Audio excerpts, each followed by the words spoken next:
سنت اور نام ہے فطرت رسول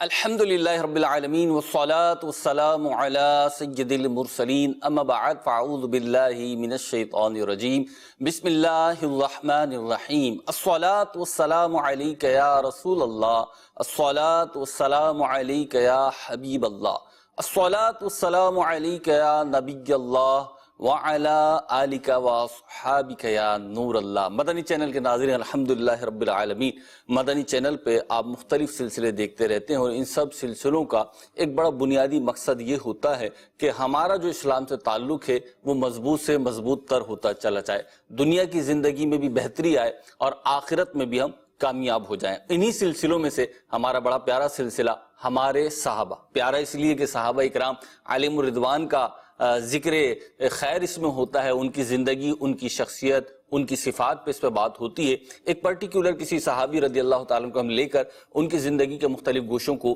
اس سلسلے میں ڈسکس کرتے ہیں۔ الحمدللہ مختلف صحابہ اکرام علیہم الرضوان کو ہم اپنی پچھلی اقساط میں عنوان بنا کے، موضوع بنا کے ان کی زندگی کے مختلف گوشے، ان کی صفات اور ان کے کردار کے چمکتے دمکتے جو کونے ہیں وہ آپ کے سامنے رکھتے رہے ہیں۔ آج بھی الحمدللہ ایک بہت ہی پیارے صحابی حضرت سیدنا سعد بن ابی وقاص رضی اللہ تعالی عنہ آج ہمارا موضوع ہے، یعنی ان کی شخصیت اور ان کے کردار پر انشاءاللہ گفتگو رہے گی۔ نبی رحمت شفیع امت صلی اللہ علیہ وسلم نے ارشاد فرمایا، بے شک اللہ رب العزت نے ایک فرشتہ میری قبر پر مقرر فرمایا ہے جسے تمام مخلوق کی آوازیں سننے کی طاقت عطا فرمائی، بس قیامت تک جو کوئی مجھ پر درود پاک پڑھتا ہے تو وہ مجھے اس کا اور اس کے باپ کا نام پیش کرتے ہوئے یوں کہتا ہے، فلاں بن فلاں نے آپ صلی اللہ علیہ وسلم پر درود پاک پڑھا ہے۔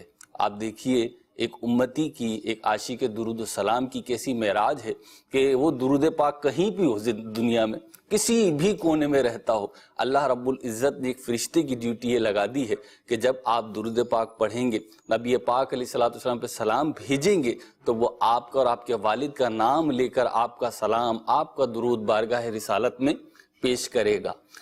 درود پاک کی بڑی فضیلتیں ہیں، بڑی رحمتیں ہیں، ان کو سمیٹنے کی کوشش کیجئے۔ بعض اوقات عمل چھوٹا ہوتا ہے تو ہم یقین کے اس منصب پہ نہیں پہنچ پا رہے ہوتے کہ اس چھوٹے سے عمل پہ ہمیں اتنا بڑا اجر و ثواب مل جائے گا۔ انہی اعمال میں سے ایک درود پاک ہے کہ زبان ہلائیں 2 سیکنڈ نہیں لگتے، صلی اللہ علیہ وسلم کامل درود پاک پڑھ لیا گیا۔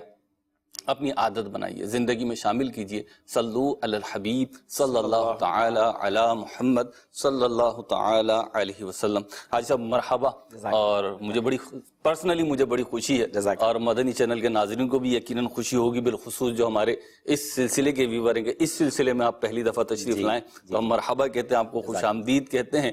اور کیونکہ یہ صحابہ اکرام علیہم الرضوان کی محبت اور آپ کی زندگی کے جو مختلف گوشے ہیں، اوصاف ہیں، کردار ہے، اس کو پھیلانے، اس روشنی کو امت تک پہنچانے کے لیے سلسلہ ڈیزائن کیا گیا ہے۔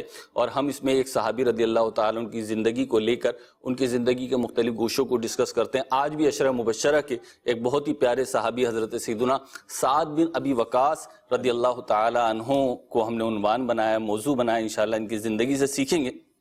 سب سے پہلے میں آپ سے ایک بالکل الگ سوال کرنا چاہوں گا، اور وہ یہ کہ آج ہم لے کے بیٹھے ہیں کہ ہمارے صحابہ سلسلے میں ہم ان پہ ڈسکس کر رہے ہیں۔ اچھا، صحابہ اکرام علیہم الرضوان میں بہت سارے تو ایسے ہیں جو بہت مشہور ہیں، مسلمانوں کا بچہ بچہ انہیں جانتا ہے، ان کے نام کو جانتا ہے، ان کے منصب و مقام کو بھی کسی حد تک جانتا ہے، لیکن بہت سارے صحابہ جو بڑے جلیل القدر بھی ہیں ان میں بعض تو، یعنی ایک دوسرے کے اعتبار سے، لیکن ان کی اتنی معرفت نہیں ہے، ان کی اتنی شناسائی نہیں ہے، اور بعض اوقات ہم نام سنتے ہیں تو ذہن میں نہیں آ رہا ہوتا کہ ان کی شخصیت جو نام لیا جا رہا ہے پیچھے کتنی بڑی شخصیت ہے۔ جیسے یہی حضرت سیدنا سعد بن ابی وقاص رضی اللہ تعالیٰ عنہ کا نام لوں تو حالانکہ عشرہ مبشرہ میں شامل، کیا فرمائیں گے آپ؟ جی یقیناً یہ ایسا ضرور ہے، اور یہ میرا خیال ہے کہ علم دین سے دوری ہے۔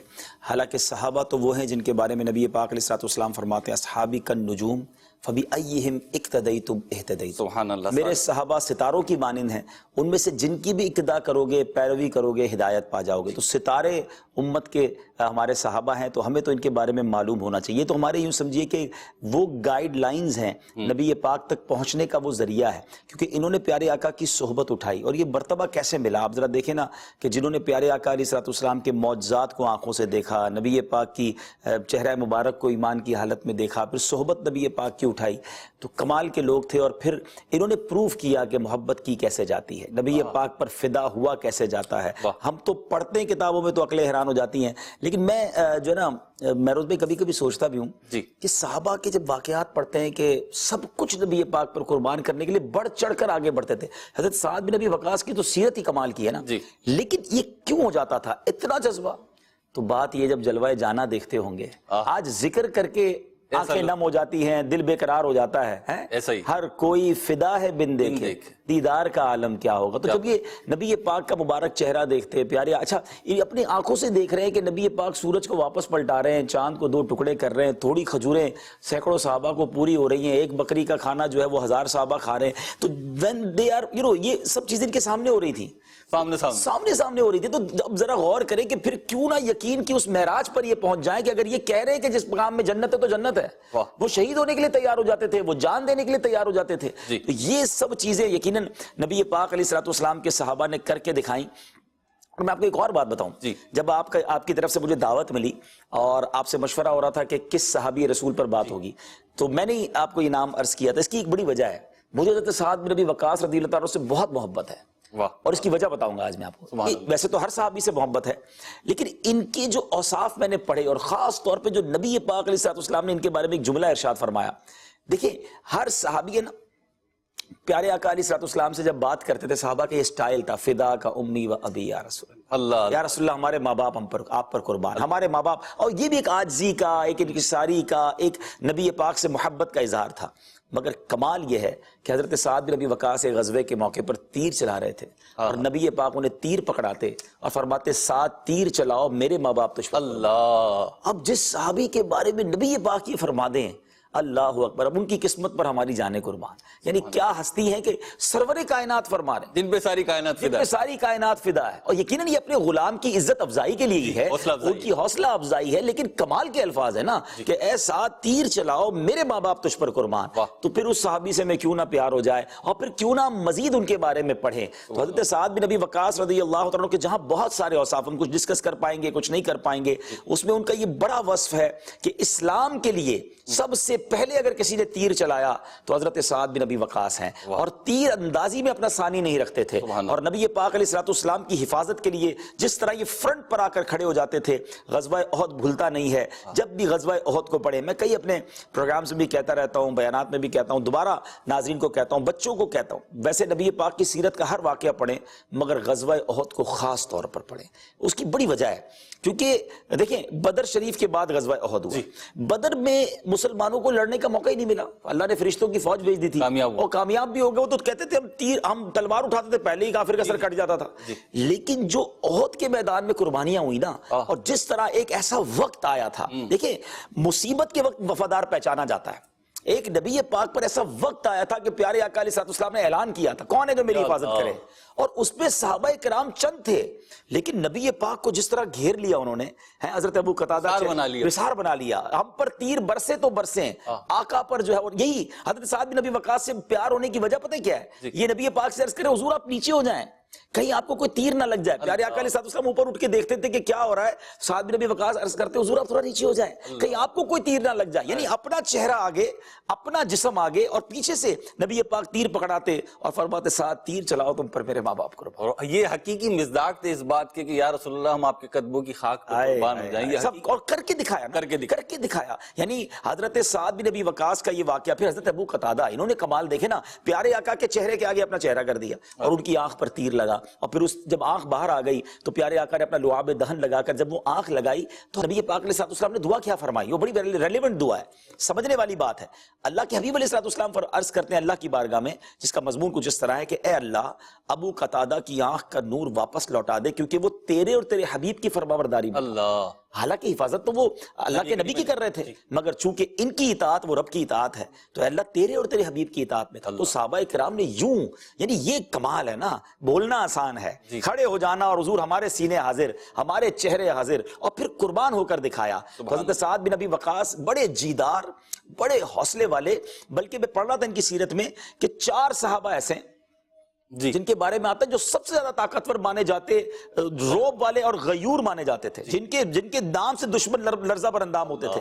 حضرت عمر فاروق، حضرت مولا علی کرم اللہ تعالی وجہ الکریم، حضرت زبیر بن عوام اور حضرت سعد بن ابی وقاص، یعنی یہ لیڈر کہلاتے تھے۔ یہ کھڑے، نام ہی ایسا تھا، نام سے ہل جاتا سامنے والا، کیونکہ یہ بالکل نبی پاک کے نام پر سر کٹانے کے لیے تیار ہوتے تھے۔ اور سبحان اللہ، پھر تو ان کی باتیں پڑھتے جائیں تو ایمان تازہ ہو جاتا ہے۔ یہاں پہ میں مدنی چینل کے ناظرین ایک اور چیز میں چاہوں گا کہ ہمارے حاجی صاحب بھی اس پہ رہنمائی فرمائے اور مدنی پھول دیں۔ میں جب ان کی سیرت پہ پڑھ رہا تھا، ایک تو آپ نے جو حدیث پاک پڑھی کہ میرے صحابہ ستاروں کی مانند ہے، تم جس کی بھی پیروی کرو گے ہدایت پا جاؤ گے، یہ حدیث اور اس کی شروحات پہ بہت لکھا گیا، بالکل۔ لیکن ایک چیز پریکٹیکلی جو ہم دیکھتے ہیں، جیسے میں نے شروع میں بھی عرض کیا تھا کہ بعض صحابہ مشہور ہیں، مقبول مشہور ہیں، ہمیں بھی پتا ہے، آپ کو بھی پتا ہے، عوام کو سب کو پتا ہے، لیکن بعض مشہور نہیں ہیں۔ اچھا، جب اچانک سے ان کی سیرت ہمارے سامنے آتی ہے، سیرت کا کوئی گوشہ سامنے آتا ہے تو آنکھیں کھلی کی کھلی رہ جاتی ہیں۔ یہ تو ہمارا قصور ہوا نا، ہم قصور تو ہمارا ہے، مطلب وہ ہیں ہدایت کے ستارے، یہ پریکٹیکلی پتہ چلتا ہے۔ ایسا ہی ہے، ایسا ہی ہے۔ اور دیکھیں ایک اور بات،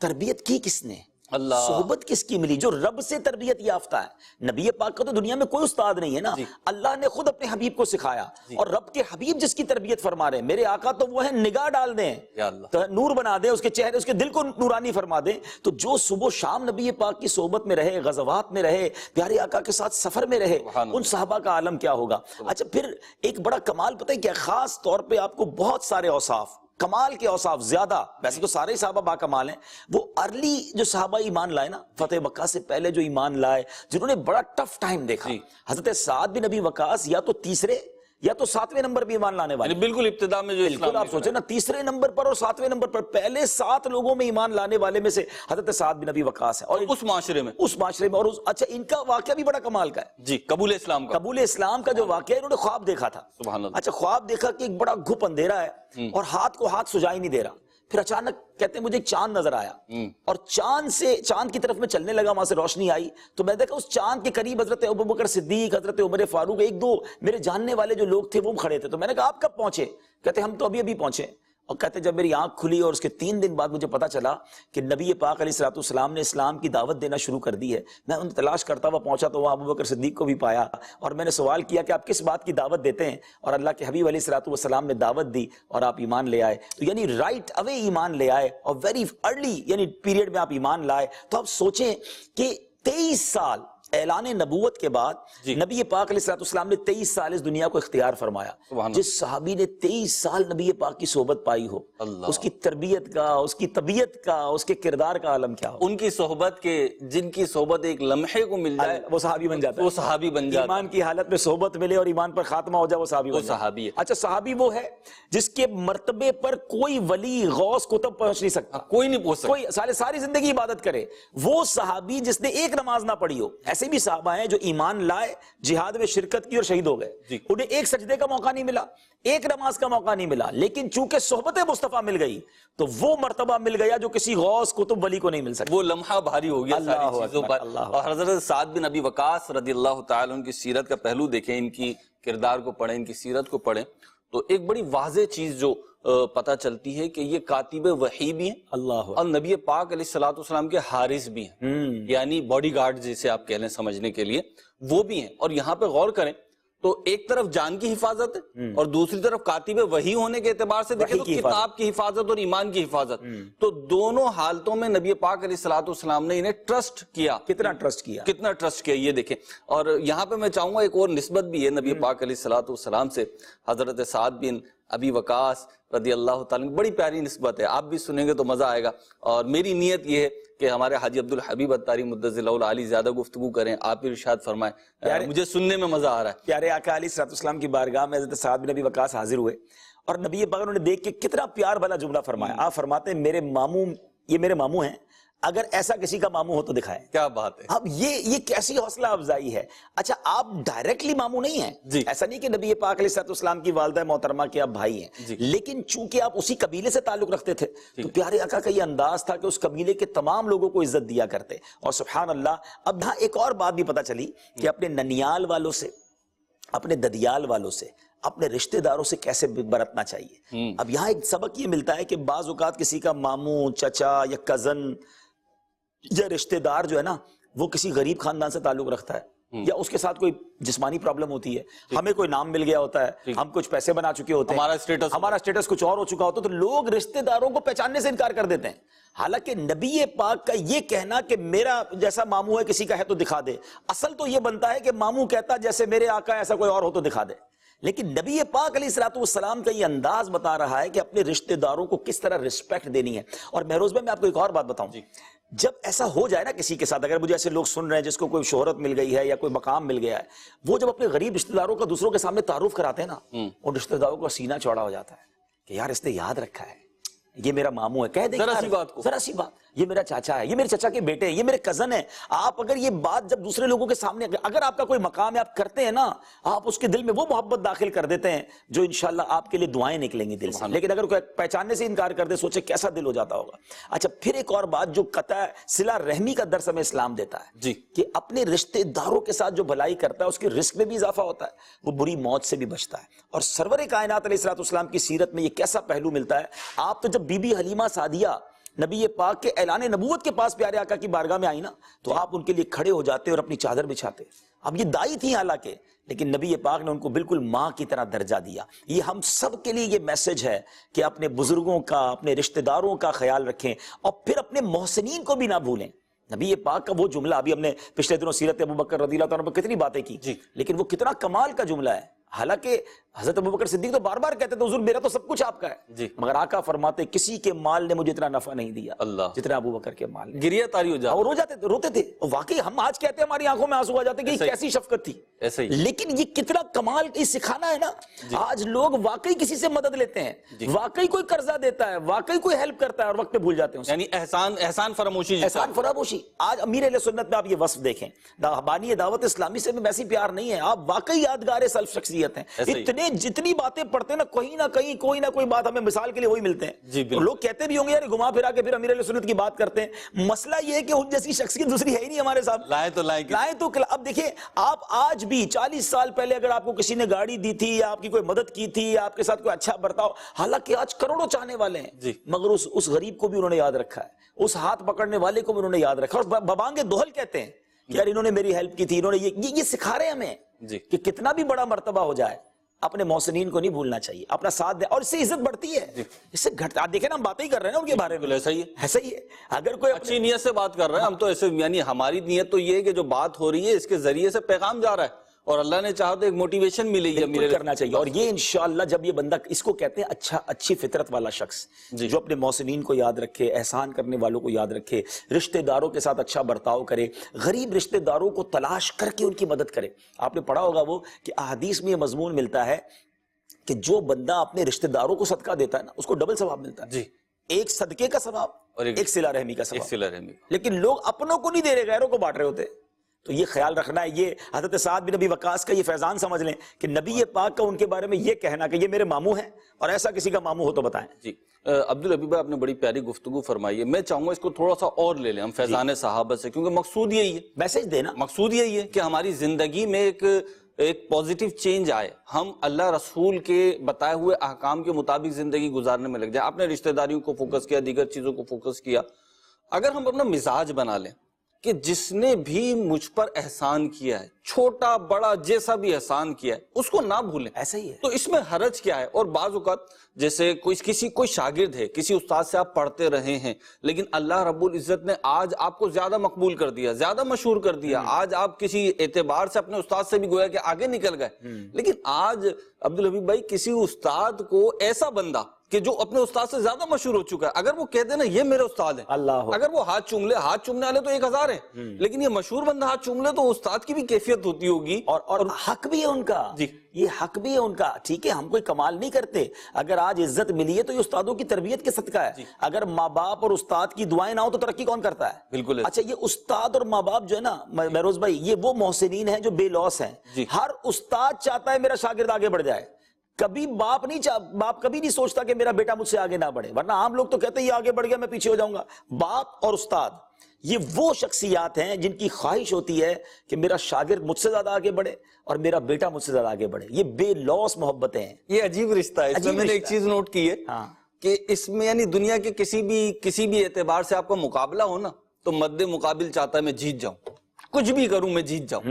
لیکن یہاں پہ اگر کسی طریقے کا کوئی اس طرح کا کمبینیشن بن گیا کہ مقابلے کی فضا بن رہی ہے سوال جواب کی صورت میں یا کسی بھی صورت میں، تو اب یہاں پہ والدین اور استاد ایک ایسا رشتہ، ایک ایسا ناتا، ایسا تعلق، یہ چاہتے ہیں ہمارا مد مقابل جیت، ہاں تاکہ اور ترقی کرے، اور ترقی نام انہی کا روشن ہوگا نا. تو یہ بڑی اچھی آپ نے بات کی کہ کچھ لوگ استادوں کو بھی بھول جاتے ہیں. جی بالکل نہیں بھولنا چاہیے. ہم جو کچھ ہیں استادوں کے جوتے اٹھائیں اور اللہ پاک ترقی دے گا انشاءاللہ. سبحان اللہ. عبدالحبیب بھائی، یہ حضرت سیدنا سعد بن ابی وقاص رضی اللہ تعالیٰ عنہ کی ہم بات کر رہے ہیں اور ان کے قبول اسلام کا بھی آپ نے فرمایا. ان کی جو نبی کریم علیہ الصلوۃ والسلام سے محبت تھی، جیسا کہ آپ نے ابھی بیان بھی فرمایا، اور خود نبی پاک علیہ الصلوۃ والسلام نے جو ان کو مان دیا، ان کی حوصلہ افزائی بھی فرمائی، وہ مرحبا. لیکن ان کی جو قربانیاں ہیں، یعنی نبی پاک علیہ الصلوۃ والسلام سے محبت، ایک طرف رشتہ دار ہیں، دوسری طرف نبی پاک علیہ الصلوۃ والسلام سے محبت، اور پھر وہ قربانیاں یعنی وہ ایسی ہیں کہ اگر ہم آج سوچیں، ہم ایک مسلمان ہیں، مسلمان فیملی میں رہتے ہیں، مسلمان ملک میں رہتے ہیں، مسلمان معاشرے میں رہتے ہیں، ہمارے ملنے جلنے والے مسلمان، ہمارے جو دوست احباب ہیں وہ مسلمان، رشتہ دار مسلمان، اور ہم نیکیوں کی طرف جاتے ہیں تو تھوڑی سی جو ہے نا رکاوٹ آتی ہے، تھوڑی سی پریشانیاں آ جاتی ہیں، لوگ قبول نہیں کر رہے ہوتے بعض اوقات، تو ہم دل چھوٹا کر لیتے ہیں، دل ہار جاتے ہیں. میں سوچتا ہوں کہ صحابہ اکرام علیہم رضوان جس معاشرے میں آئے اور ایمان لے کر آئے، اور پھر انہیں کبھی اپنوں کی طرف سے کبھی بیگانوں کی طرف سے جو اذیتیں پہنچی، جو تکلیفیں Unbelievable. اور اس کے اوپر جو ان کی استقامت تھی، وہ وہی ہے کہ جو اللہ رب العزت نے فرمایا نا کہ جو اللہ رب العزت پر ایمان لائے، ان الذین قالوا ربنا اللہ ثم استقاموا، کہ وہ لوگ کہ جنہوں نے کہا کہ ہمارا رب اللہ ہے اور پھر اس پر ڈٹے رہے، تو پھر کیا ہوتا ہے؟ پھر ان پر فرشتوں کا نزول ہوتا ہے. ان کے بھی ایسے معاملات دیکھیں آپ خود سوچیں کہ پورا ملک مخالف، رشتہ دار مخالف، اپنے پرائے ہو گئے. نبی پاک تو چھپ کر نماز پڑھتے تھے نا. یہ شروع کے جو 30-40 صحابہ ہیں ان کی جو قربانی ہے نا، یہ تو انبلیویبل ہے نا. حضرت عمر فاروق رضی اللہ عنہ کے بعد کچھ معاملہ پلٹا جب انہوں نے اعلان نماز کے لیے ہمت فرمائی، لیکن اس سے پہلے تو حضرت ابوبکر صدیق کو مارا جاتا تھا، صحابہ کو مارا جاتا تھا، اور اتنا مارا جاتا تھا. تو یہ سعد بن ابی وقاص تو ان اولین لوگوں میں سے، لیکن ان کا معاملہ تو بڑا عجیب ہے. یہ اپنی والدہ سے بڑا پیار کرتے تھے. اچھا والدہ سے تو ویسے ہی سب کو پیار ہوتا ہے. بالکل. اچھا ماں ابھی ایمان نہیں لائی تھی تو آپ کی والدہ آپ کی مخالف ہو گئی، کہتی بیٹا یہ تم نے کیا کیا، تم نے ہمارے آبائی دین کو چھوڑ دیا، تم مجھ سے اتنی محبت کرتے ہو. اب ماں نے کس طرح ان کو جو ہے جذباتی طور پر ایموشنلی یوں سمجھیے کہ کوسچن کیا کہ اگر تم نے اسلام کو نہ چھوڑا تو نہ میں کھاؤں گی نہ پیوں گی، بلکہ ایسی بھوکی مر جاؤں گی. اچھا ماں نے کرنا بھی ایسا شروع کر دیا. اب یہ کتنا بڑا امتحان تھا. اب ذرا ناظرین یا دو پہلو مجھے سمجھانے ہیں آپ کو. ماں کی محبت ہے اور سامنے ایمان اور رسول پاک کی محبت ہے. اور ذرا غور کریں یہ پرانی محبت نہیں ہے. میں جو بات سمجھانا چاہ رہا ہوں نا، دیکھیں بہت ساری باتیں ہم کتابوں سے پڑھ کر سیکھتے ہیں کہ رسول پاک سے محبت کا لیول کیا ہونا چاہیے، اور پھر ہم اس کو پریکٹس کرنے کی کوشش کرتے ہیں. یہ تو آج ایمان لائے ہیں، ان کو کتنی صحبت ملی ہے، کتنی تربیت ملی ہے، لیکن ایسا کیا مل گیا؟ نبی پاک کے دیدار کی برکت دیکھیں آپ کہ ابھی تو دیدار مصطفیٰ کیا ہے، آج ملاقات ہوئی ہے، کلمہ پڑھا اور ماں بھوکی ہو گئی. ماں کہتی میں نے کھانا نہیں کھانا. اتنا جلدی ریئیکٹ ہو گیا نا. اب اتنا جلدی بندہ کیسے اس لیول پہ عشق کے پہنچ گیا کہ آپ نے اپنی ماں کو وہ تاریخی جواب دیا کہ ماں کوئی اور دنیاوی معاملہ ہوتا نا تو میں تمہاری ہر بات مان لیتا، مگر یہاں نبی پاک سے محبت کی بات ہے. ذرا جملے سنیے گا ناظرین. آپ اپنی والدہ سے کہتے ہیں کہ اے میری ماں، واقعی اگر کوئی دنیاوی معاملہ ہوتا تو میں ہرگز تیری نافرمانی نہ کرتا، مگر یہ معاملہ تو میرے اس محبوب کا ہے جو تجھ سے کروڑ گنا بڑھ کر مجھ سے محبت فرماتا ہے. اے ماں، یہ اس ذات اقدس کا معاملہ ہے جو رحمت للعالمین العالمین ہیں، شفیع المذنبین ہیں، راحت العاشقین ہیں، جس کی جدائی کے مقابل دنیا و ما فیہا، یعنی دنیا اور جو کچھ اس میں ہے میں سب کو ٹھکرا دوں گا۔ ماں تیری ایک جان تو کیا اگر 100 جانیں ہوں اور مجھے سب ان پر قربان کرنی پڑے تو میں سب کو قربان کر دوں گا، اپنے محبوب کا دامن نہیں چھوڑوں گا، اپنے دین کو نہیں چھوڑوں گا۔ یہ وہ کیٹیگوریکلی جواب تھا جو مطلوب ہے۔ جی ہاں، ماں کی عزت بھی اگر کسی نے سکھائی ہے تو نبی پاک نے سکھائی ہے نا، ماں باپ کی فرما برداری بھی اللہ کے حبیب نے ہمیں بتائی ہے، لیکن جب ان کی بات آئے گی تو ماں بھی قربان اور والد بھی قربان ہے نا۔ نبی پاک کی حدیث کیا آقا فرماتے ہیں لا یؤمن احدکم حتی اکون احب الیہ من والدہ وولدہ والناس اجمعین۔ میرے آقا نے یہ فرمایا کہ تم میں سے کوئی اس وقت تک کامل مومن نہیں ہو سکتا جب تک میں اس کے نزدیک اس کے والد، اس کی اولاد اور تمام لوگوں سے زیادہ محبوب نہ ہو جاؤں۔ تو اب یہ سنتے تو اب ہیں، مگر صحابہ نے پروف کیا نا، ماں کہہ دیا کہ ماں میں الگ تم الگ، اگر تم نبی پاک کی نہیں تو میری ماں بھی نہیں۔ اچھا پھر ماں نے بھی دیکھ لیا کہ بچے کا استقلال اور عزم اتنا مضبوط ہے تو انہوں نے بھی کھانا پینا شروع کر دیا، انہوں نے بھی دیکھ لیا کہ دھمکی کا فائدہ ہے نہیں، اس نے تو ماننا نہیں ہے۔ تو یہ وہ بات تھی۔ اچھا یہاں میں بہت باریک باتیں ہیں جو کیونکہ اس واقعے کے بعد وہ کرنا ضروری ہے۔ اسلام تو ماں باپ کا ادب کا درس دیتا ہے، حکم ماننے کا درس دیتا ہے، اور یہاں کچھ لوگ غلط کانسیپٹ کی طرف چلے جاتے ہیں۔ پہلے تو آپ یہ سمجھ لیجئے کہ کبھی بھی اللہ کی اطاعت کے مقابلے میں کسی کی اطاعت نہیں کی جائے گی۔ بڑا پیارا جملہ کتابوں میں لکھا ہے کہ لا طاعت لأحد فی معصیت اللہ تعالی، یعنی اللہ کی نافرمانی میں کسی کی اطاعت جائز نہیں۔ اب چاہے ماں ہو، والد ہو، بھائی ہو، وہ کہے نماز نہ پڑھیں تو آپ یہ کہیں گے یار ماں کہہ رہی میں اس لیے نماز نہیں پڑھ رہا، میری والدہ نے کہا اس لیے میں داڑھی نہیں رکھ رہا، یہاں نہیں مانی جائے گی۔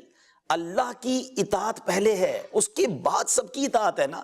تو اب اس موقع پر اگر ماں باپ قسم بھی دیں گے کہ بیٹا تم نے یہ نیکی نہیں کرنی، جو فرض واجب ہے، نوافل کی الگ بات ہے، میں آپ کو تفصیل بتا دیتا ہوں کہ کتنا کمال کا مذہب ہے ہمارا جو ہمیں بہت ساری نفلی عبادتوں کو چھوڑنے کا حکم دے دیتا ہے جب ماں باپ کی فرما برداری کی بات آئے گی، لیکن جب فرض واجبات کی بات آئے گی، اللہ کے حبیب علیہ الصلوۃ والسلام کا فرمان آئے گا تو پریورٹی اسی کو دی جائے گی۔ اب سنیے، نفل نماز میں ہے بندہ، اب ماں باپ کا ادب دیکھیں اسلام میں کیسا ہے۔ نفل نماز میں بندہ کس کی نماز پڑھ رہا ہے؟ اللہ کی بارگاہ میں حاضر ہے نا، اور اگر ماں باپ پکاریں اور ان کا نماز میں اس کا نماز میں ہونا انہیں معلوم نہیں ہے اور انہوں نے پکار دیا ہم نفل پڑھ رہے ہیں، تو نماز توڑ دے اور انہیں جواب دے اور بعد میں آ کر اس کی قضا نماز پڑھ لے۔ اللہ، یہ ہے شریعت کہ نفل نماز توڑنے کی اجازت ہے۔ اب ان بچوں کو واقعی سبق ہے جو جناب موبائل پہ بیٹھے ہوئے آرام لیٹ کر رہے ہیں، ماں باپ بلا رہے، کہہ رہے میں نہیں آتا، جواب نہیں دیتے ماں باپ کو، وہ یقیناً گناہ گار ہوں گے۔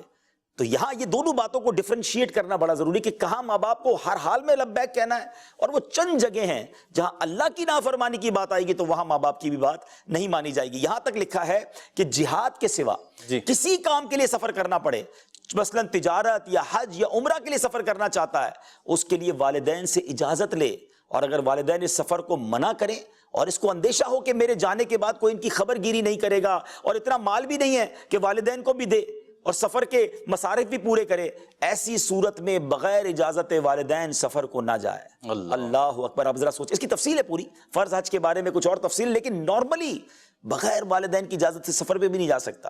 آگے فرمایا اگر کوئی شخص پردیس میں ہے، کئی لوگ بیرون ملک ہوتے ہیں اور والدین بلا رہے ہوتے ہیں، وہ فون کر دیتے ہیں، میسج کر دیتے ہیں، پیسے بھیج دیتے ہیں، شریعت کہتی ہے یہ کافی نہیں ہے، ان کی خدمت کی اگر حاجت ہے تو اس کو آنا پڑے گا اور آ کر ان کی خدمت کرے۔ تو ہر حال میں والدین کا ادب کرنا ہے۔ اسلام والدین کے ادب کا جو درس دیتا ہے دنیا کے کسی ریلیجن میں نہیں ہے۔ ارے جہاں ماں باپ کو محبت سے دیکھنے پر حج کا ثواب ہو تو خدمت کا عالم کیا ہوگا؟ آپ صرف محبت سے دیکھ لیں اور حج کا ثواب ہے، تو جو پیر دباتا ہے، ہاں مقبول حج کا ثواب، جو پیر دباتا ہے، جو کھانا کھلاتا ہے، جو جوتے اتارتا ہے، جو خوشی ان کے دل میں داخل کرتا ہے، اس کا تو عالم کیا ہوگا؟ یہ تو صرف دیکھنے کی بات ہے۔ تو ماں باپ کا ادب بے شک کرنا ہے، لیکن حضرت سعد بن ابی وقاص نے یہ ثابت کر دیا کہ میرے تو آپ ہی سب کچھ ہیں رحمت عالم، اور یہی صحابہ تھے، سب کچھ نبی پاک ہیں، میرے تو آپ ہی سب کچھ ہے رحمت عالم، میں جی رہا ہوں زمانے میں آپ ہی کے لیے۔ بہروز بھائی ان لوگوں کو بھی درس ہے جو کہتے ہیں یار بچوں کی خوشی کے لیے کرنا پڑتا ہے، جی کیا کریں، اب بیوی ناراض ہو جائے گی، کیا کریں دوست ناراض ہو جائیں گے۔ ارے تمہیں دوستوں کی راضی ہونے کی فکر ہے، ناراض نہ ہو جائے، یہ نہیں سوچتے کہ نبی پاک ناراض نہ ہو جائیں۔ سب سے پہلے یہ سوچنا ہوگا کہ پیارے آقا ناراض نہ ہو جائے، یہ ناراض ہو گئے تو رب بھی ناراض ہو جائے گا، اور اگر یہ راضی ہو گئے نا تو بیڑا پار ہے۔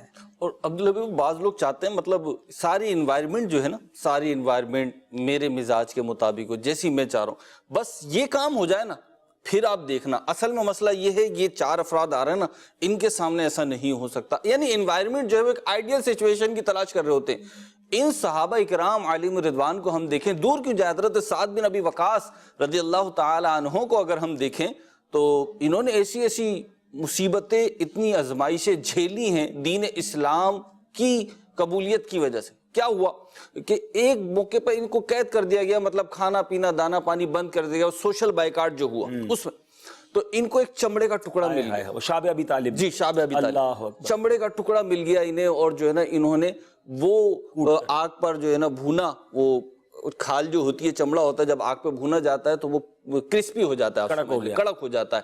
اب اسے کوٹا اور ستو بنا کے گویا کہ پی لیا، پیٹ کی آگ بجھانے، پیٹ کی جو ہے نا وہ آگ بجھانے کے لیے. آپ دیکھیں کہ یہ ایسی قربانیاں ہیں. آج ہم ایک آئیڈیل سچویشن چاہ رہے ہوتے ہیں، یوں ہو جائے تو یوں کر لوں گا، یوں ہو جائے تو یوں ہو جائے. ابھی سردیاں ہیں تو فجر کی نماز مشکل، گرمیاں آ جائیں گی تو عشاء کی نماز مشکل، ابھی عمر کا یہ حصہ آ جائے تو داڑھی، عمر کا وہ حصہ آ جائے تو حج، یہ کام ہو جائے تو یہ کام ہو جائے تو یہ.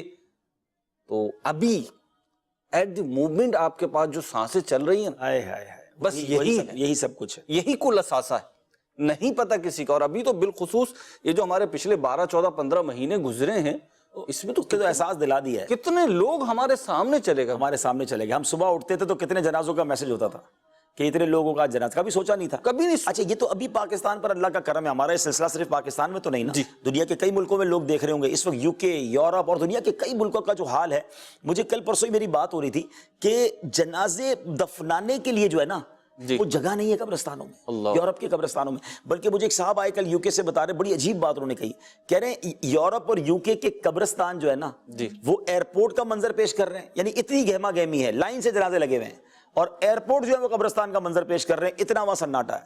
تو یہ سب چیزیں بتا رہی ہیں کہ جب دنیا سے لوگ اٹھتے چلے جا رہے ہیں تو میری آپ کی باری بھی آنے والی ہے. تو یہ جو کرنا ہے جلدی کرنا ہے اور طے کر کے اس پر عمل کرنا شروع کر دیں. اللہ تعالیٰ ہمیں صحابہ کرام کا صدقہ نصیب فرمائے. اچھا یہ صحابہ کمال کے تھے، یقین کریں کبھی کبھی تو عقل بھی حیران ہو جاتی کیسے تھے، ایسا جذبہ. اب حضرت سعد بن ابی وقاص کا ایک واقعہ ہے. اچھا ان کے ساتھ تھے حضرت عبداللہ بن جہش رضی اللہ تعالیٰ. احد کی رات ہے، صبح مارکا ہونا ہے، اور میں جب بھی یقین کریں اللہ آپ سب کو بھی احد کی حاضری بار بار نصیب فرمائے، جب بھی مدینہ پاک جاتا ہوں اور احد کے میدان میں مجھے یہ واقعہ ضرور یاد آتا ہے، کیونکہ یہ کمال کی دعائیں تھیں. حضرت سعد بن ابی وقاص اور حضرت عبداللہ بن جہش ساتھ بیٹھے تھے. کہتے ہیں اے سعد، حضرت عبداللہ بن جہش اور سعد کہتے ہیں حضرت سعد بن ابی وقاص کہ اے عبداللہ میں دعا کرتا ہوں تم آمین کہو. عبداللہ بن جہش کہتے ہیں پھر میں دعا کروں گا آپ آمین کہنا. اچھا سعد بن ابی وقاص رضی اللہ عنہ جنگجو تھے، حوصلے والے تھے. کہتے ہیں یا اللہ کل جنگ ہو، دشمن کا سپہ سالار میرے سامنے آئے، سب سے بڑا بہادر میرے سامنے آئے، میں اس سے لڑائی کروں، وہ مجھ پر حملہ کرے اور اس کے بعد میں اسے گرا دوں، اسے قتل کر دوں اور اس کی تلوار، اس کا مال بھی میں قبضہ کر لوں. انہوں نے کہا آمین. لیکن حضرت عبداللہ بن جہش نے کمال کی دعا کی.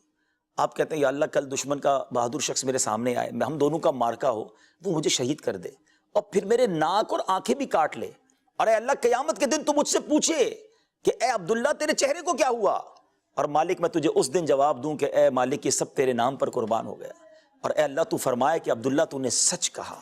یہ کیسی دعا تھی. اور حضرت سعد بن ابی وقاص کہتے ہیں ایسا ہی ہوا، آپ نے دشمن کے سپہ سالار کو واصل بجہنم کیا، اس کے سامان لے لیا، لیکن عبداللہ بن جہش شہید ہوئے اور ان کے آنکھوں اور کانوں کو بھی نکالا گیا.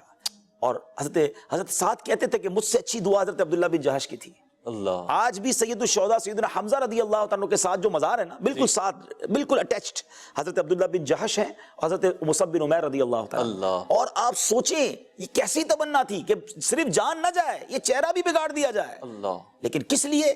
اللہ کے لیے، فقط اللہ کے لیے. اور اللہ کی بارگاہ میں کہوں کہ اللہ یہ چہرہ بھی تیرے نام پر قربان ہوا. یہ بولنا آسان ہے ناظرین، مگر یہ وہ جذبے تھے جس نے اسلام کو یہاں تک پہنچایا. ہم پاک و ہند میں رہنے والوں میں یہاں تو نبی پاک بظاہر تو تشریف نہیں لائے نا، یہ کس کا فیضان ہے ان خطوں میں اسلام آیا؟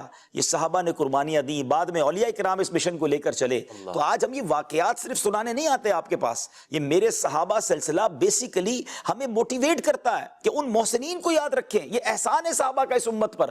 دیکھیں نا حجۃ الوداع کے موقع پر 1,24,000 صحابہ موجود تھے عرفات کے میدان. ٹھیک ہے، اچھا جنت البقیع میں 10,000 کے قریب صحابہ ہیں، جنت المالا میں ایک روایت کے مطابق 5,000 کے قریب صحابہ ہیں، آل ٹوگیدر 15,000 صحابہ مکہ مدینے میں تدفین ہوئی، 1,24,000 میں باقی کہاں گئے 1,10,000 کے قریب صحابہ، یہ ساری دنیا میں پھیلے، یہ ٹریول کیا، آج میں اور آپ مکہ مدینے جانے کو تڑپ رہے، وہ مکہ مدینہ چھوڑ کے چلے گئے، اچھا یہ وہ ٹریول تھا جس میں واپسی کی امید نہیں ہوتی تھی، 4 گھنٹے میں ہم پہنچ جاتے ہیں، 3-4-5 دنوں میں واپس آ جاتے ہیں، وہاں تو گھوڑے اور اونٹوں پہ گئے تو گئے، اب صحابہ کے مزار بنے دنیا کے کئی ملکوں میں، لیکن کیوں گئے؟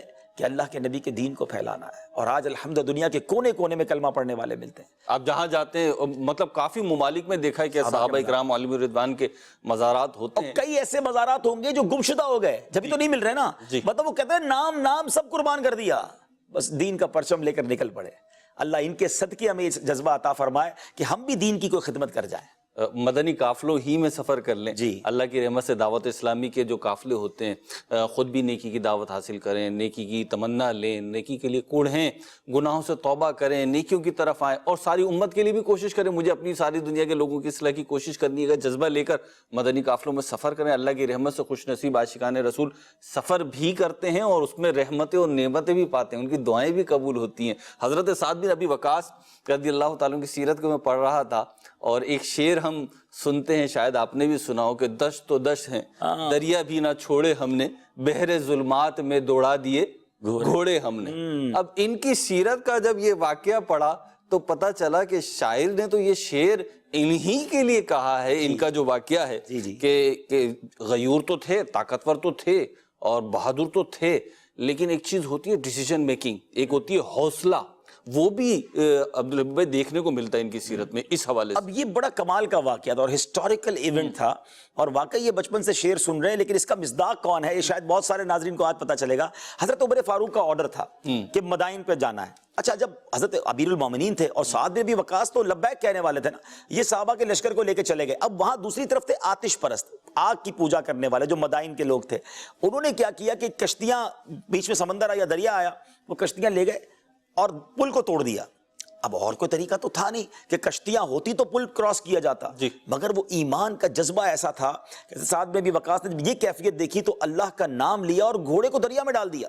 اللہ اکبر۔ دوسرے مجاہدین نے بھی بس اب یہ نہ دیکھا کہ گھوڑے تو ڈوب جانے، اتنا گہرا دریا ہے، انہوں نے بھی گھوڑے دریا میں ڈالے، اللہ اکبر۔ پھر دریا نے بھی راستہ دیا، اور مدائن والوں کا حال یہ تھا کہ وہ آپ کو دیکھ کر فارسی میں چلانے لگے، دیوا آمدند، دیوا آمدند، کہ دیو آ گئے، دیو ہی ہو سکتے ہیں، یہ جنات ہی ہو سکتے ہیں جو گھوڑے پانی میں لے کر آ گئے۔ اور پھر شاعر مشرق نے لکھا نا کہ دشت تو دشت دریا بھی نہ چھوڑے ہم نے، بحر ظلمات میں دوڑا دیے گھوڑے ہم نے۔ جب ایسا جذبہ ہو تو پھر سامنے والوں کا کیا حال ہوتا ہے۔ اچھا اب ایسا ہوا کہ آپ جب مدائن میں داخل ہوئے نا تو پہلے سے ہی پتا چل گیا تھا کہ ایسی قوم آ رہی جو دریا سے بھی نہیں ڈرتی ہے، تو پورا شہر ہی خالی ہو گیا، پہلے سے مقابلے کرنے کی ضرورت ہی نہیں پڑی، بلکہ جب آپ اس شہر میں داخل ہوئے تو آپ نے دیکھا کہ پرشکو محلات ہیں، بلند و بالا عمارتیں ہیں، مال و دولت بھرا ہوا ہے، مگر nobody there to resist، کوئی روکنے کے لیے نہیں تھا، کوئی مقابلہ کرنے کے لیے نہیں تھا۔ اور جب آپ نے یہ حالت دیکھی نا تو آپ نے وہ قرآن پاک، اچھا یہ بھی کمال ہے، میں جب پڑھ رہا تھا رائٹ اوے آیتوں کا یاد آ جانا اور موقع پر وہ بات یاد آ جانا کہ اللہ نے قرآن میں کیا فرمایا، کیا یہ آیتیں کتنی بار ہم نے پڑھی ہیں، لیکن کس موقع پر سعد بن ابی وقاص نے یہ آیت تلاوت کی، سبحان اللہ۔ تو آپ نے سورہ الدخان کی آیت نمبر 25 تا 29 آپ کی زبان پہ جاری ہو گئی۔ ذرا ان آیتوں کا مضمون دیکھیں، اور واقعی جس وقت یہ پڑھ رہے تھے ایسا ہی تو کچھ نہیں نظر آ رہا تھا۔ قرآن کیا فرماتا ہے، کم ترکوا من جنات وعیون وزروع ومقام کریم ونعمت كانوا فيها فاكهين كذلك وأورثناها قوما آخرين فما بقت عليهم السماء والأرض وما كانوا منظرين۔ اب ذرا اس کا ترجمہ سنیں، کتنے چھوڑ گئے باغ اور چشمے اور کھیت اور عمدہ مکانات اور نعمتیں جن میں فارغ البال تھے، ہم نے یوں ہی کیا اور ان کا وارث دوسری قوم کو کر دیا، تو ان پر آسمان اور زمین نہ روئے اور انہیں مہلت نہ دی گئی، سب کچھ چھوڑ کر چلے گئے۔ یہ سب ہم سب بھی چھوڑ کے چلے جائیں گے، یہ سارے مکانات محلات یہی رہ جائیں گے، ہم اکیلے چلے جائیں گے۔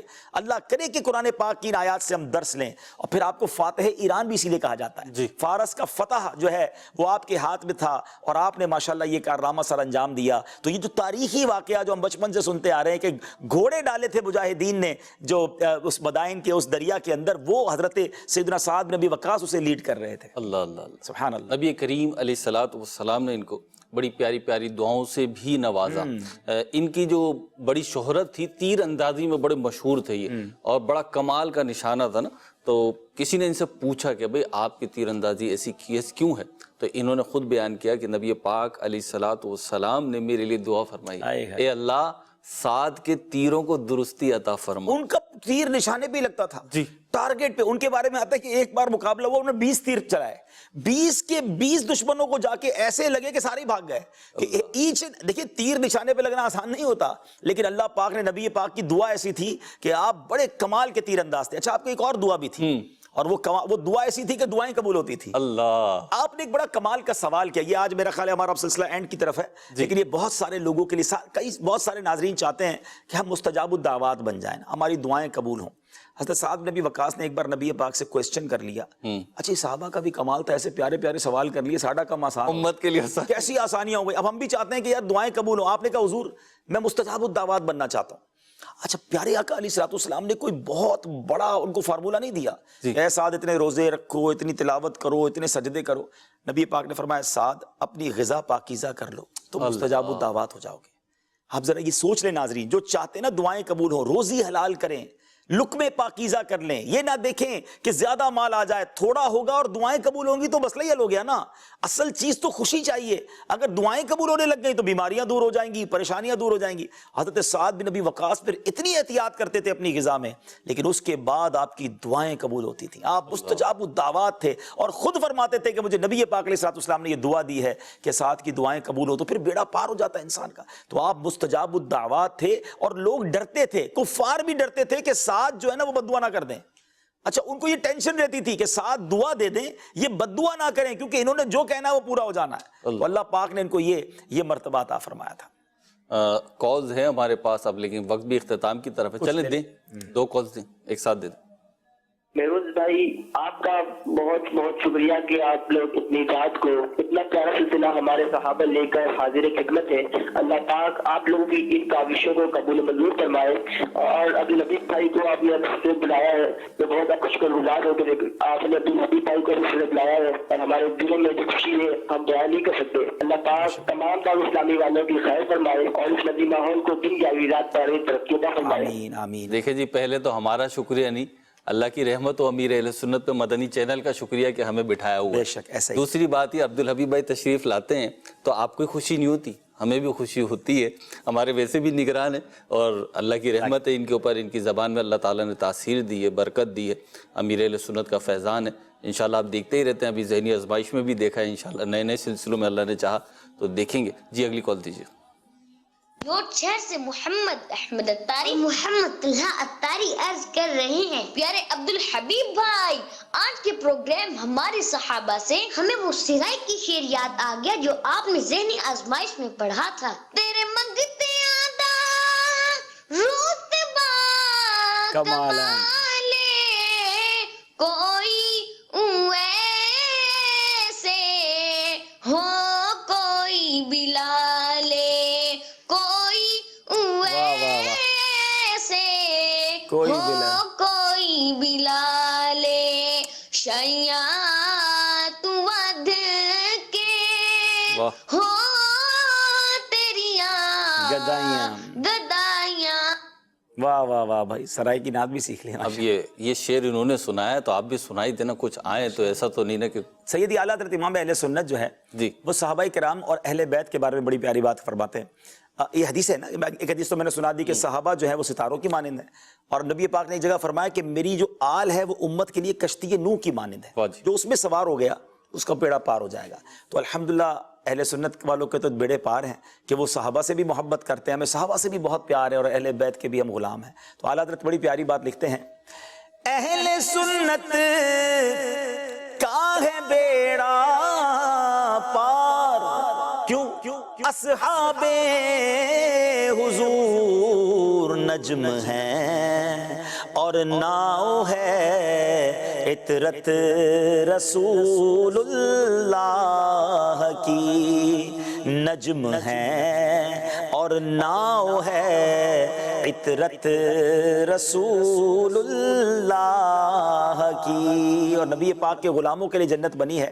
اعلیٰ حضرت لکھتے ہیں تجھ سے اور جنت سے کیا مطلب اے منکر دور ہو، ہم رسول اللہ کے جنت رسول اللہ کی. چلیں جی، ہمارے سلسلے کا وقت اختتام کو پہنچا ہے، لیکن آپ کی کالز اور جو دو ہی لے سکے آخر میں، لیکن ایک بات ضرور ہے، کالز چلی نہیں چلی، آپ سلسلے میں شامل رہے، آپ کا ہمارا ایک محبت کا تعلق ہے، اور یہ محبت اللہ اس کے رسول کے لیے ہے. یقیناً ہمیں تو آپ یوں جانتے ہیں کہ ہم اسکرین پہ ہم اپنے ناظرین میں سے سینکڑوں ہزاروں لاکھوں کو نہیں جانتے، آپ سے بھی لوگ ملتے ہیں لیکن سب کو تو نہیں جانتے، لیکن اللہ نے چاہا تو یہ محبت آخرت میں کام آئے گی انشاءاللہ. یہ وہ محبت ہوگی جس پہ اجر و ثواب دیا گیا ہے. عبدالرب آخر میں بالکل شارٹ میں چاہوں گا، اب کیونکہ سیرت کے اتنے سارے پہلو ہیں، آپ کے سامنے ہی سب کچھ ہے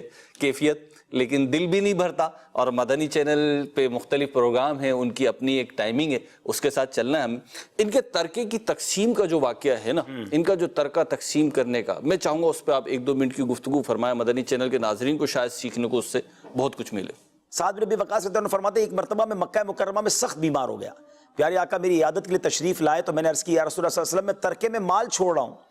تو یا نبی اللہ میں ترکے میں مال چھوڑ رہا ہوں، میرے پیچھے صرف ایک ہی بیٹی ہے، کیا میں 2/3 اللہ کی راہ میں دے دوں اور 1/3 اس کے لیے وصیت کر جاؤں؟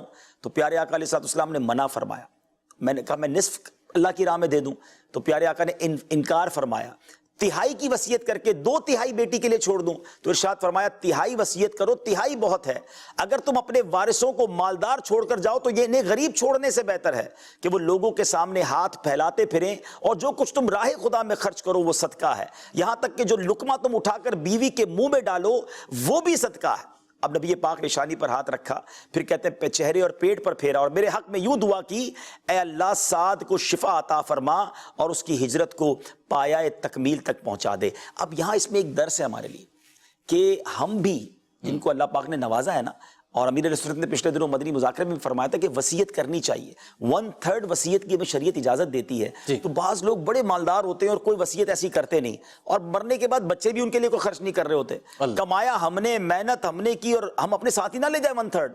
تو اس کا طریقہ یہ ہے کہ میں مشورہ دیتا ہوں اپنے ساتھ کیسے لے کے جائیں. اس کا طریقہ بتا دیتا ہوں کہ 30%، علماء کہتے ہیں 1/3 سے بھی تھوڑا کم کر لے تو 1/3 33 بنتا ہے. تو 30% آپ یہ وصیت کر جائیں کہ اپنے بچوں کو کہ میرے مرنے کے بعد 30% جو بھی آپ اچھا کام سمجھتے ہیں کہ میرے نام کی مسجد، مدرسہ، کوئی صدقہ جاریہ والا کام دعوت اسلامی والوں کو دے دیں کہ وہ ہمارے لیے صدقہ جاریہ کے لیے مسجد، مدرسہ، جامعہ بنا دیں. تو ذرا سوچیں کہ جتنا آپ چھوڑ کے جا رہے ہیں اس میں سے 30% آپ کے لیے خرچ ہوگا، اور اللہ نے چاہا آپ کو جنت میں اس کا اجر مل جائے گا، قبر میں اس کے تحفے ملتے رہیں گے. تو الحمدللہ میں تحدیث نعمت کے لیے اور ترغیب کے لیے کہہ دیتا ہوں، میرے والدین نے بھی یہ کیا تھا، ان کو الحمدللہ ان سب کے نام کی مسجد بن گئی. اور اب میں نے بھی اپنے بچوں کو یہ وصیت کر دی ہے کہ میرے مرنے کے بعد میرا 30% دعوت اسلامی والوں کو دینا، اور یہ کہہ دینا کہ بھائی صدقہ جاریہ کر دو عبدالحبیب کے لیے، تاکہ جو چھوڑ کے جائیں ہمیں بھی تو کام آئے نا. پتہ نہیں اولاد بعد میں کرے نہ کرے، اپنی فکر خود کرنی چاہیے. مہروز بھائی اللہ پاک ہم سب کو اس پر اخلاص بھی عطا کرے اور عمل کرنے کی توفیق دے. دنیاوی معاملات میں تو بڑے جو ہے بعض اوقات آپ کہتے ہیں کہ نہیں جی پہلے اپنے آپ کو دیکھنا چاہیے، تو یہاں پہ بھی دیکھیں اپنے آپ کو. یہ میں اس لیے دکھا رہا ہوں آپ کو کہ ہم جو تذکرہ کر سکے ہیں وہ تو بڑا مختصر سا ہوا ہے، چند باتیں ہوئی ہیں، لیکن مکتبۃ المدینہ دعوت اسلامی کہیں پہ بھی نہ ہمیں تنہا نہیں چھوڑتی. نگران شورا کی ایک کڑھن تھی کہ صحابہ اکرام عالم و رضوان کا تذکرہ مسلمانوں میں عام کیا جائے، اس کے لیے یہ کتابچے ہم نے شائع کیے، اور یہ عشرہ مبشرہ کے 10 صحابہ جو ہیں ان کے سب کی سیرت الگ الگ بیان ہوئی ہے، 4 کی سیرت الگ الگ بیان ہوئی ہے. تو ان میں سے ایک حضرت سعد بن ابی وقاص رضی اللہ تعالیٰ جن کے آج ہم نے تذکرہ کیا ہے. بڑے خوبصورت باتیں، 80 سے زیادہ صفحات ہیں اس کے، آپ PDF بھی ڈاؤن لوڈ کر سکتے ہیں، مکتبۃ المدینہ سے اس کی ہارڈ کاپی بھی پرچیز کر سکتے ہیں، ٹیلی فون پہ کال کر کے گھر پہ بھی منگوا، بلکہ لنگر بھی کر سکتے ہیں آپ. تحفہ دینا چاہیے، تحفہ دے دیں. آپ تحفے دیتے ہیں نا، گھر پہ رکھ لیں، 20 25 50 رکھ لیں، جو آئے گھر پہ دے دیں اس کو. انشاءاللہ آپ کا بھی بڑا پار ہوگا، صحابہ کرام کی محبت بھی پھیلے گی. اللہ تعالی ہمیں پڑھنے کی بھی توفیق عطا فرمائے، صحابہ کرام علیہم رضوان کا فیضان بھی نصیب فرمائے. دیکھتے رہیے مدنی چینل. صلو علی الحبیب صلی اللہ تعالی علی محمد صلی اللہ تعالی علیہ وسلم.